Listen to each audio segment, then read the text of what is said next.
I'm Katie McManus, business strategist and leadership coach with slightly shorter hair today. Good evening. Happy Saturday. My humans, I hope you're having an amazing weekend. Oh, my phone is just letting me know that I'm going live. How fun is that? Anyway, good evening. So this is day 24 of me going live every single day.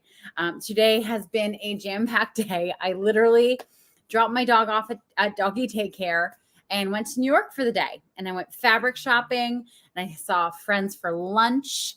And I got my hair cut, obviously, and I made it back in one piece. Not quite one piece. My tailbone, I'm so glad I brought my my donut cushion because if you've been tuned in this month, you'll remember I fell down the stairs about 3 weeks ago. And apparently tailbone sprains take about longer than 3 weeks to heal. So hey. Today, I wanted to go live and just talk about the most common fears that come up for my clients before they start working with me and as they're working with me, okay? Fears do not go away once you start getting success. They start growing, all right? New level, new devil, and all that jazz. So I want to talk about the fears that people typically have that hold them back from even starting or getting bigger. Because I want you to know if you're having any of these fears that you're not alone, okay? I'm going to be talking through what some of these fears actually mean is going on for you because I'm a pro and I know typically what's happening. Also, if I have a couple quick tips, I'm going to give you some quick tips as to how to get around it, okay? So number one of the most common fears is they're afraid of the unknown. They're afraid of like, what is my life even going to look like when I run a business? I just don't know what I don't know. And here's where I find this is most common is with my clients who are major perfectionists, right? Because they're used to being good at fucking everything. Okay. They're good at everything. They have mastered being perfect at so many things. And when they don't know what the tasks are going to be when they venture into starting a business, it's really hard for them to think, oh, yeah, I can guarantee I'm going to be good at those things. They can't. So being afraid of the unknown of running a business. By the way, I'm still in the unknown portion of my business. I don't think I'm going to stop being in the unknown portion of my business until I stop growing. Okay, that's just the nature of the beast here. Don't want to be cheesy or salesy. I'm going to take a sip on that one. Yeah, we have this major fear about seeming pushy or salesy or too into ourselves. Our society has a really nasty way of weaponizing narcissism. Narcissistic personality disorder is a personality disorder on par with sociopathy, meaning being a sociopath, okay?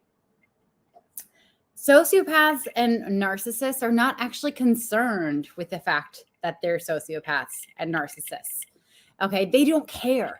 They genuinely do not give a flying fuck that they are a sociopath, a psychopath, or a narcissist, okay? Because they don't care about other people. They don't have any ability to have empathy. Okay, the only thing they can care about is themselves. They're not concerned with coming across as salesy or cheesy. Okay, so congratulations if you're, worried or afraid of coming across as cheesy or salesy or too into yourself and being a little narcissistic in your marketing and sales. You're not a narcissist. I can guarantee you're not a narcissist. Okay, this is what I have to remind a lot of my clients is when they start selling their services, they're worried that they will accidentally pressure someone into buying who cannot afford their services. Now, I want you to think back to a situation where you were with a salesperson and they were very obviously only after the money in your pocket. They did not care about you at all as a human. Okay. Every single tactic that they used was intentional to get their goals, getting your money. Okay. If they had been a different human, if they had been a human who cared about you as another human and wanted to support and guide and be the best resource to you possible. Their actions would have been precisely in aim of that goal. Okay. You are a human who cares about other humans. Okay. I just got a heart for that one. You're a human who cares about other humans. I guarantee you, in your sales process, that is what is going to come out. Okay. That is what is going to come out. There's no way you can come across as pushy. There's no way you're going to come across as only after someone's money. Okay. Because it's not who you are. Okay. So take a deep breath and just let that fear go. Also, just going to plug my program here. If you're worried about seeming salesy, it's usually because you don't know how to run like a good sales call. Okay. So my holistic selling program, which is coming soon, is a great training place for this because I teach that holistic way of selling. Holistic meaning you're serving the relationship, this person. Okay. Not just trying to get someone's money. All right. So that's number 2. Okay. And I'm literally going off of my sheet of like all my market research notes. These are the most common things. This sheet has seen some rough days. It has coffee stains. I don't even know. I started highlighting at one point and then I realized, why am I highlighting a list of highlights? This is how organized I am. Number 3, saying the wrong thing. Yeah. This is a big one because when you're growing your business, when you're talking to more people, when you're going live, when you're speaking on stages, basically when you're putting yourself out there in a way that cannot be edited all the time, it's guaranteed you're going to say the wrong thing. You are going to put your foot in your mouth. It's going to happen. Okay. There's no use in even being afraid of it happening because it's going to happen. Okay. A better fear than this is that like you're going to pee your pants.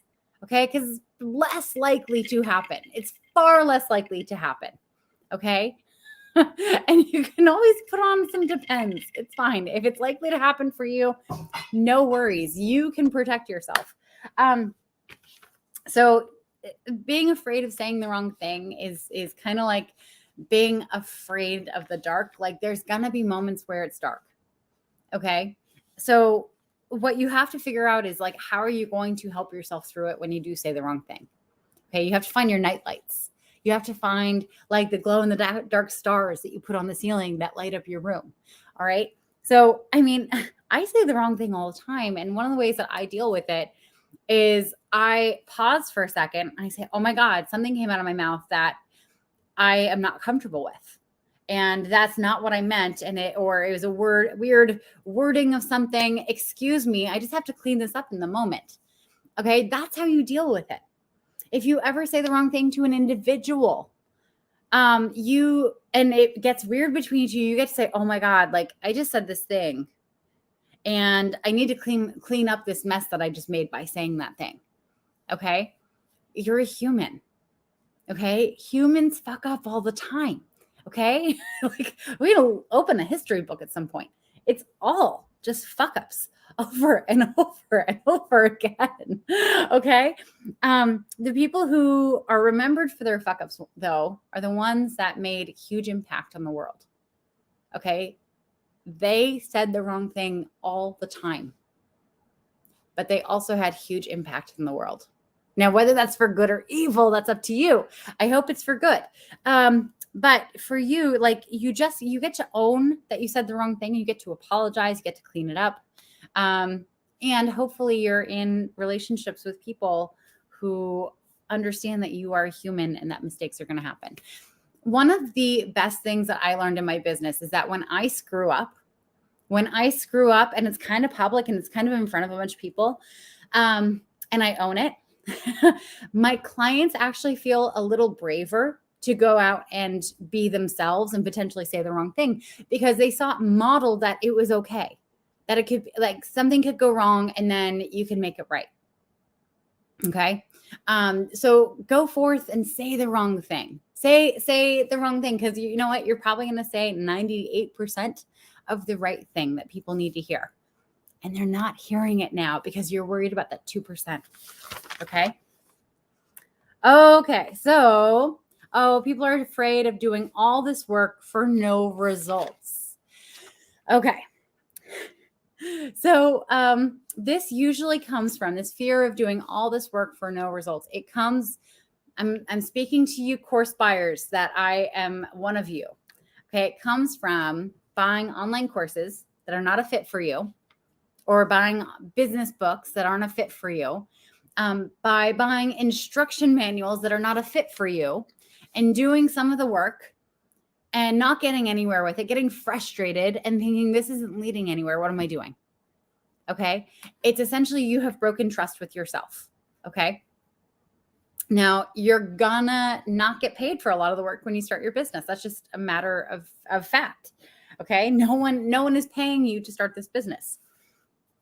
Okay. Your clients will pay you for your work when you get to the point of having clients.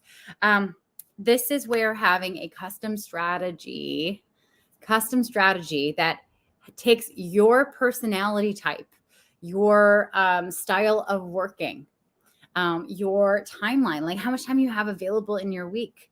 Okay. Because if you signed up for an online course that's told you need to block off 30 hours a week, that's just not going to happen. Okay. If you're working a 60-hour job, you need a custom strategy that will support you in all your glory and all your wackadoodleness in getting to your unique goals. Okay. And you need to stop doing work that isn't delivering results. Okay. We are so used to like this bureaucratic bullshit of like, I have to do all this homework and studying and preparing before I go and do the thing. Starting your business, there should be very little homework. Okay. Your homework should be stuff like doing market research interviews, which by the way, that's what I got this from, which actually builds your client list. Because a lot of those people who are your ideal clients, you're asking them questions. They're then saying, wait a minute, like you offer a program that helps me with all these problems. I would like that. Right. The work that you do should get results. If you're not getting results from your work, you're not doing the right work. You need a custom strategy. You need to call me. Okay. You need to get on the phone. Well, you don't have my phone number. You need to DM me and we will create a custom strategy for you. Okay.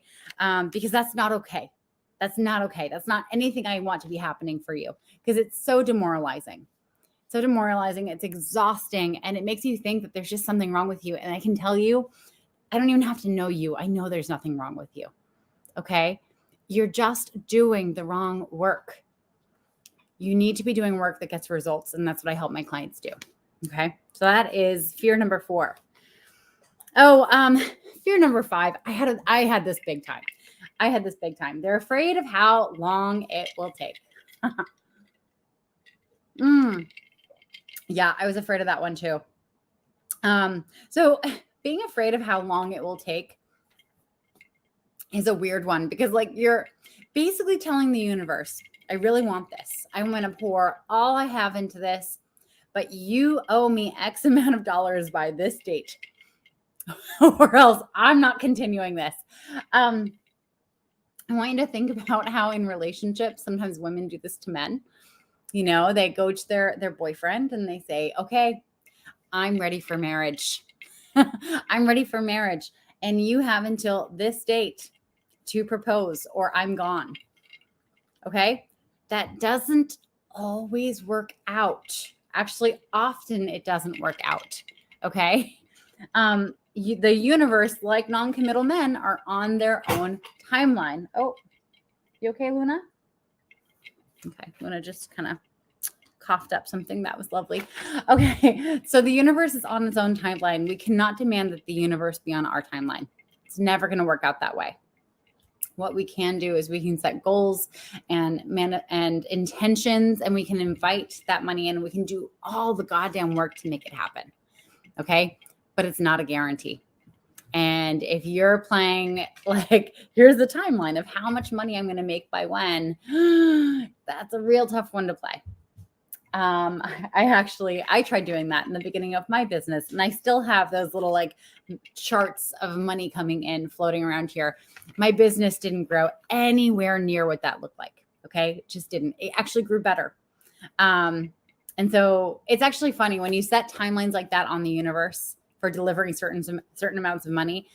What you're actually doing is you're limiting what the universe can deliver to you because you're closing yourself off to all these other opportunities.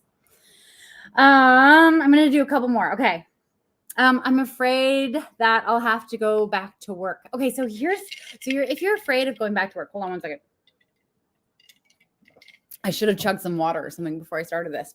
So if you're afraid of going back to work, there are a few things that are happening here. Either you fucking hated your job and you left too soon, and now you're starting this business and you're like really needing it to generate some money because you left this job that was like floating you and your family.